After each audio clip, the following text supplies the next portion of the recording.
The CNBC app. Global market news in one place. Customizable sections and personalized alerts. Stocks tracking, interactive charts and market insights all in your hands. Stay connected. Stay informed. Download the CNBC app today. A very warm welcome to Scorebox Europe. I'm Steve Sedgwick with Karen Cho and Ben Boulos, and these are your headlines. Iran says it's weighing a US proposal to end the conflict and reportedly start talks on the Strait of Hormuz and its nuclear program. President Trump talks up, yet again, the chances of a deal. They want to make a deal. We've had very good talks over the last 24 hours, and it's very possible that we'll make a deal. Investors ramp up peace bets. The major European benchmarks closing more than 2% higher, while the S&P 500 and Nasdaq see fresh records. The rally continuing in Asia, with the Nikkei returning from an extended holiday to hit fresh peaks. The polls open. Local elections get underway here in the UK, with investors closely watching the gilt markets with yields at multi-decade highs.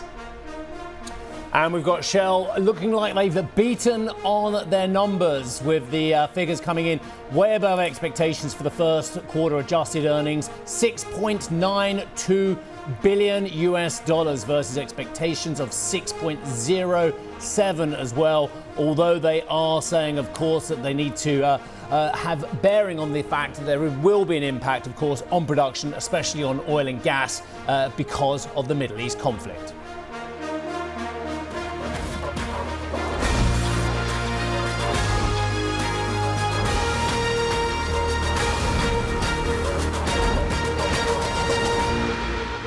Good morning, good morning. There is nothing complicated about the Shell numbers. We already knew that their trading operations, much to the ire of British politicians, by the way, we can't talk about the latter today because we have elections in the United Kingdom, much to the ire of British politicians, that their trading volumes had been fantastic and the profits there would potentially be outsized. But against that, of course, the concern over at Shell and all the other oil producers in the Middle East is that they can't get the product out of the area due to the aforementioned conflict. So first quarter total oil and gas production compared with the fourth quarter of last year, down 4%.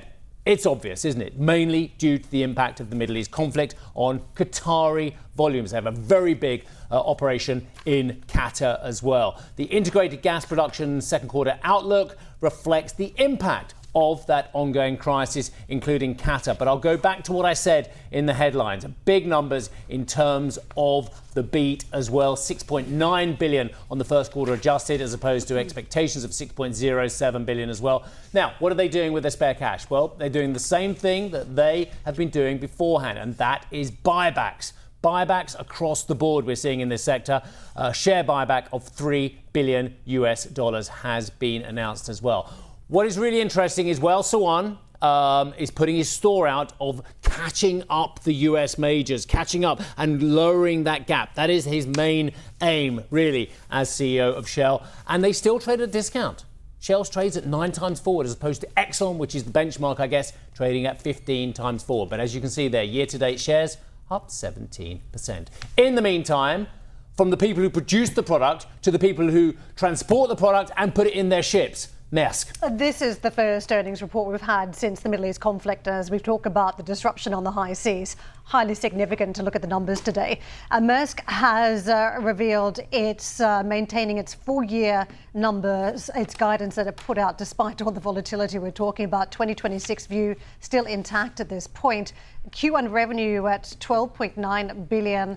And we've got 1.7 billion on the EBITDA line. On the EBIT line, 340 million. But here are the lines on the Middle East. The Middle East conflict had limited impact on the quarter's realized financial results. They're saying the Middle East conflict represents another wake-up call to deploy new tools to make supply chains more resilient.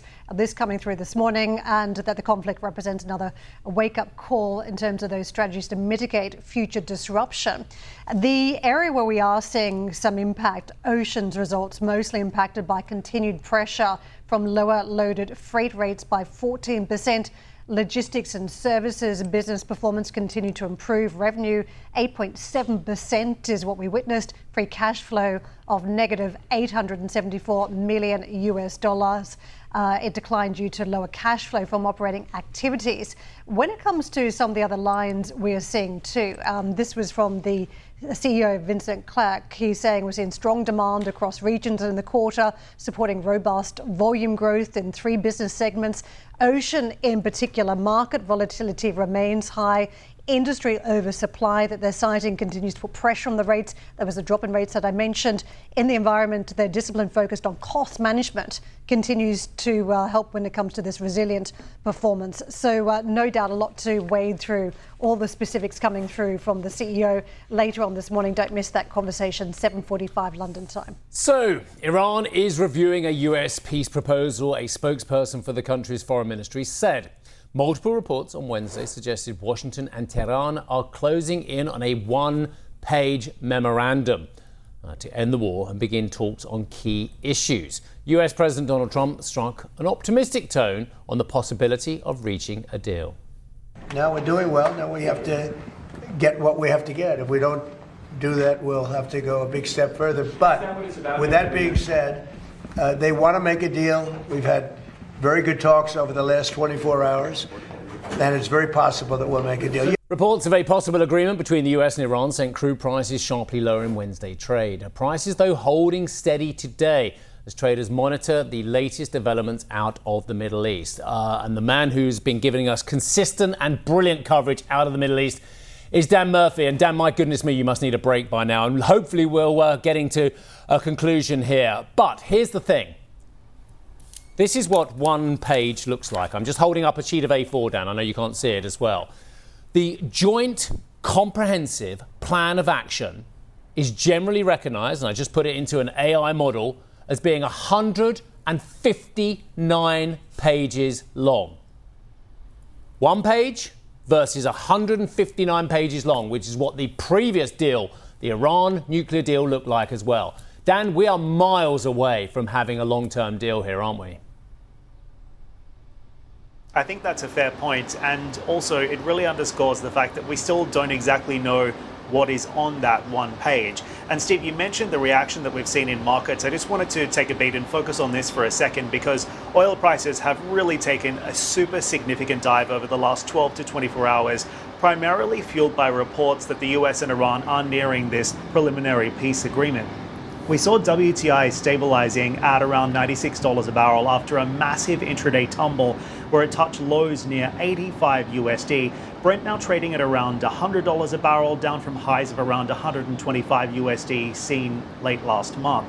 And the reporting by Axios reporter Barak Ravid has been the direct catalyst for a series of market-moving events. And of course, it's not the first time. He's a bit of a scoop machine, Ravid. And now he's had to defend his work online this morning. There are growing accusations that the on-again, off-again peace rumors are being strategically leaked to move the market and to allow potential insiders to profit from the volatility. Now, I just want to underscore importantly here, there has been no allegation of wrongdoing at this time. There's been no investigation launched into this. This is purely chatter that we're hearing online. But of course, the timing of this is also particularly interesting, and that Axios reporting has certainly shown a capability to move the market. What we know is that President Trump is now signaling, post that Axios report, some new optimism on the US-Iran talks, saying the two sides have had good talks over the last 24 hours. And according to Axios, the White House is now waiting for Iran's response to that one-page memorandum that could either end the war and set the stage for broader nuclear negotiations, or result into nothing, as previous peace proposals also have done. US officials now expect that response within the next 24 to 48 hours. One official also telling Axios, "We are not far, but there is no deal yet." And of course, the devil is in the detail here. The proposed framework would include Iran agreeing to a moratorium on nuclear enrichment. The US would also lift sanctions and release billions in frozen funds. Both sides would also move to ease restrictions in the Strait of Hormuz. But there are some clear risks here. And of course, US officials still remain pretty skeptical that a deal can be reached. President Trump also warning that if these talks fail, military action could also resume at a much higher level as well. The White House now reportedly aiming for a diplomatic breakthrough by the end of the president's visit to China next week. But of course, behind the scenes, negotiations are moving slowly, and we have to watch and wait to see exactly how Iran responds to the details of whatever is inside this latest one-page proposal. Super work. Thank you very much indeed for that, Dan. Right, in the meantime, the markets were very buoyant, Karen. We certainly saw the Axios response on markets very early on yesterday in Europe, and as the US markets jumped open and continued to climb over the course of the trading session, it was an ascent. And for the Dow, getting closer to that record territory, about a whisker off at this point, roughly about 1% but in fresh record territory. Again, for the S&P 500, the Nasdaq, we've been there. We keep on notching fresh highs, and that's what we saw yesterday, powered by the likes of AMD and Nvidia for those two major boards. Again, the AMD earnings moving the needle on the stock. We keep on seeing the semiconductor space, one of the real standouts in session yesterday, a pop of the VanEck semiconductor to the tune of more than 5%. A day earlier, it was 3%. So that concentration that is going into semiconductors also coming at the expense of the energy segment. The big falls we saw on the spot price of oil yesterday reflected in those energy names. So the wash up very strong across the board. To the Asian markets, pockets of real strength yesterday too, even before that Axios report around a proposal to end the war. We saw the ranges on the South Korean market incredibly strong. And this morning, as we see the Japanese stock market try to mimic that, a bounce of more than 5%. The levels on the charts, as you can see, very close to 63K.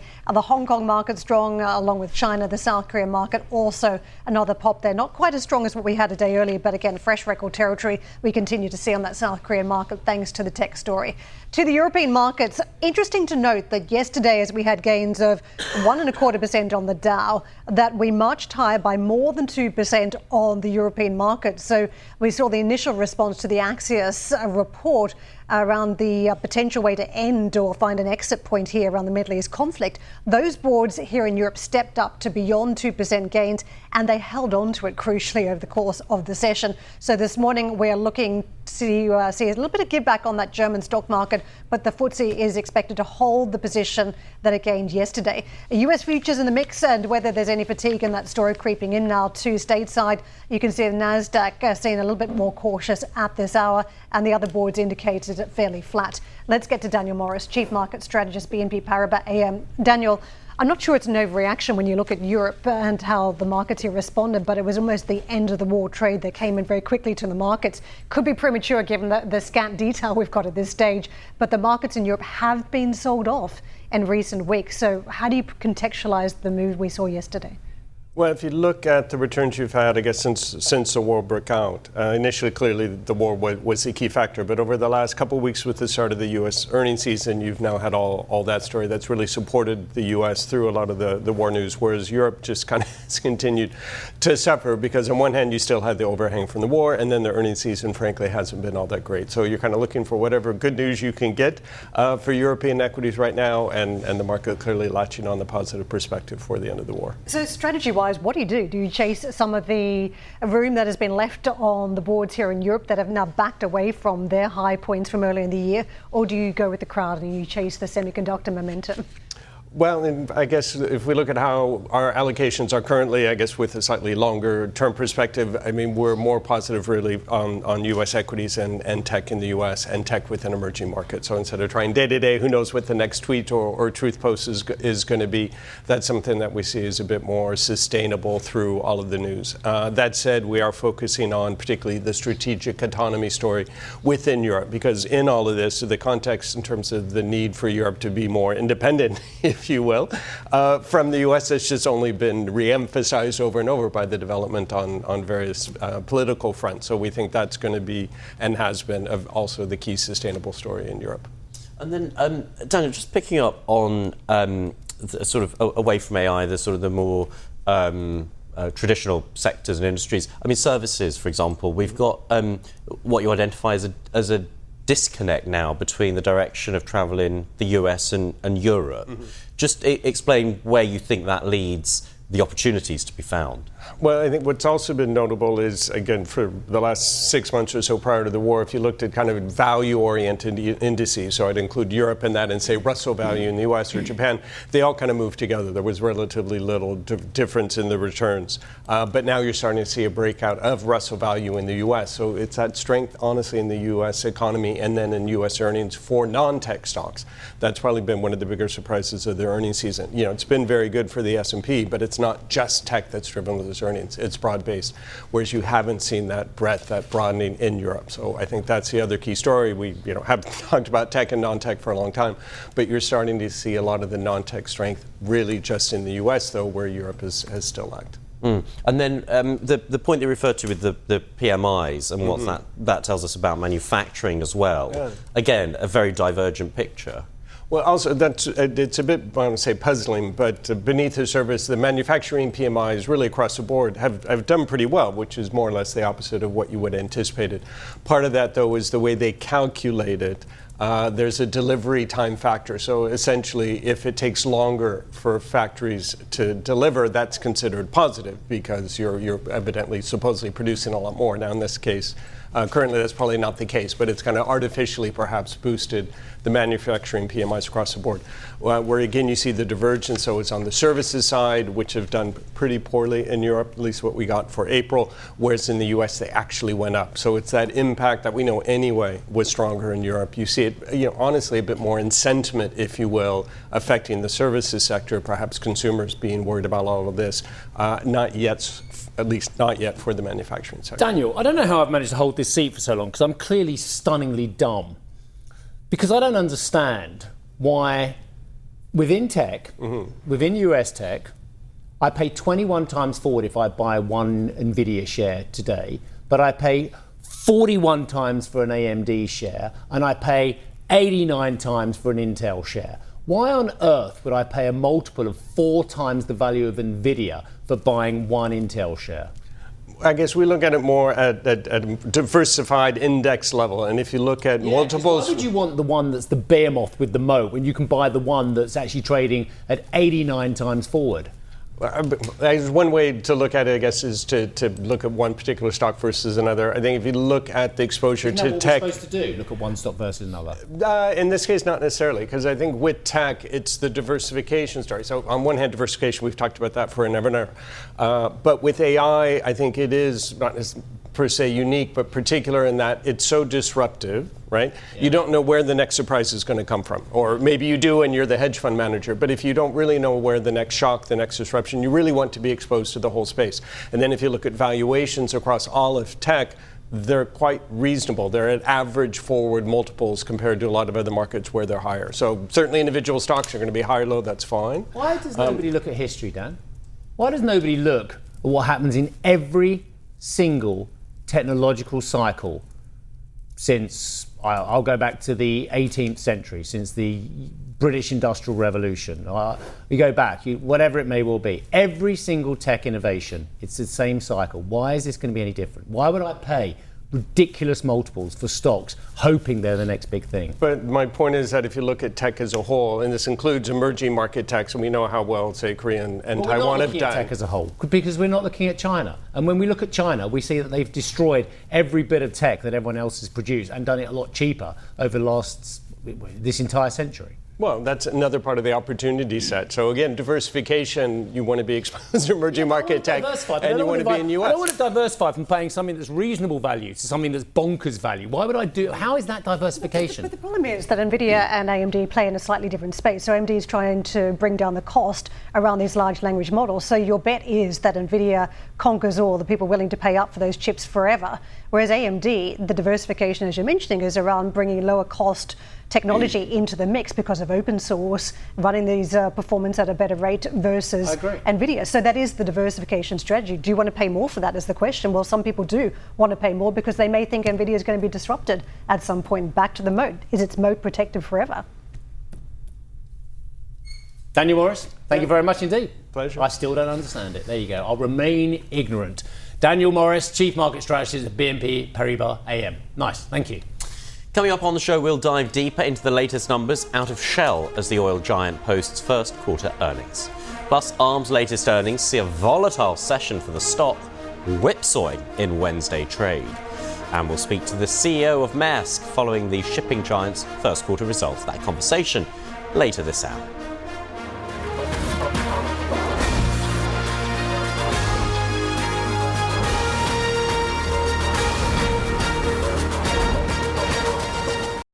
Executive Decisions is the new podcast from CNBC, where I ask powerful leaders about their decisions that changed everything. I'm Steve Sedgwick, and here's the CEO of Siemens Energy, Christian Bruch.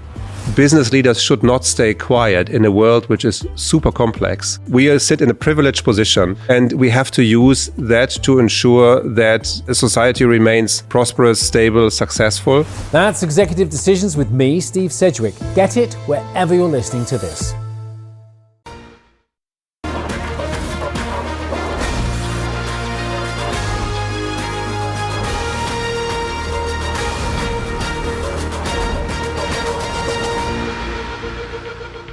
Hello, welcome back. The Norwegian renewable energy company Statkraft reported a net profit of 700 million euros in the first quarter, driven by higher Nordic power prices.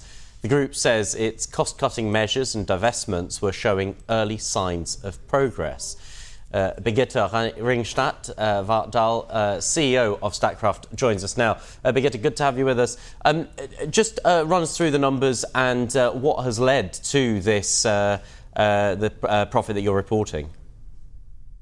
Sure. So we had an underlying EBITDA of 13.3 billion NOK and net profit, as you said, in the range of 700 million euros.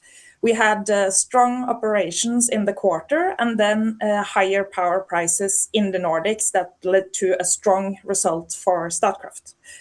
And there are two drivers for the prices. First of all, Norway is a hydropower system and we have very little snow in the mountains, so we need to save our water, leading to higher prices. And secondly, higher gas prices, the consequences of the war in Middle East, impact power prices on the continent, which again also impact our prices. And then based on what's happening in the Middle East and the situation with Iran, you've previously warned, in line with many energy companies and experts in the field, about how the price of renewables for consumers and businesses will be pushed up if the price of gas and oil goes up. Are you seeing any sort of pullback on that? And is there any sort of calm to be seen in the price of energy when it comes to renewables? Well, we are seeing somewhat lower gas prices now than we saw in March. And we also see that the gas prices in Europe are lower than what they were at the time of the Ukraine crisis. But the volatility and the uncertainty that we see based on the war is still high.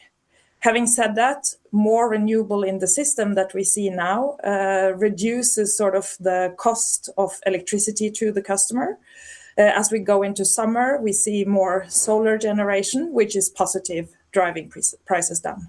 Hey, Birgitte, look, I think this is a brilliant opportunity for you and for everyone else who is in your space in energy as well. I mean, the war, disruptive, I get it, and it's creating all kinds of oscillation. But over the medium to longer term, I can't think of anyone who wouldn't want to diversify away from more molecules to more electrons. It just makes security sense. It makes stability sense. It takes out some of the volatility. How are you going to play that opportunity? For sure, I 100% agree with you. And I think many see that we need to move away from the dependence on fossil fuel and also that renewable contribute to lower prices. We are investing all our capital into renewable production, and we currently have around 20 projects under construction across our markets. In addition to that, we are also a big actor in terms of providing contracts to industry and engaging with renewable producers in providing security of prices also to them of their power. So we are playing this opportunity in both delivering more renewable power, but also being a market integrator to customers and to industry. But can you talk about that, the hydropower that has been made in Norway, but then through interconnection sent across to the rest of Europe during the Middle East conflict? What does that look like now versus prior to the Iran conflict? So at the moment, we are quite balanced between import and export between Norway and the continent. And the reason, as I started with, is that we have a dry sort of outlook in Norway due to little snow in the mountains. So the interconnectors work both ways. We export during night when there is less renewable production on the continent, and then we import during the day when there is high production of renewable on the continent. But Birgitte, we need more interconnectors from the Iberian Peninsula right up to Scandinavia as well. How frustrated are you, or maybe you're actually quite encouraged by what we're seeing in Brussels to actually build European energy resilience? We've had multiple crises now, whether it be COVID, whether it be the Russia-Ukraine war, or now events in the Middle East. How many wake-up calls does Brussels need? Well, to be honest, I think Brussels have been pushing both after the Ukraine war and also now with the new Accelerate EU program. But what we need to see is the implementation in the member states. We need to see faster permitting. We need to see quicker processes. And we also need to see investments across the continent in grid. Grid is super critical in order to speed up the integration of renewable across the continent and to balance sort of the variability in production that you see across the continent.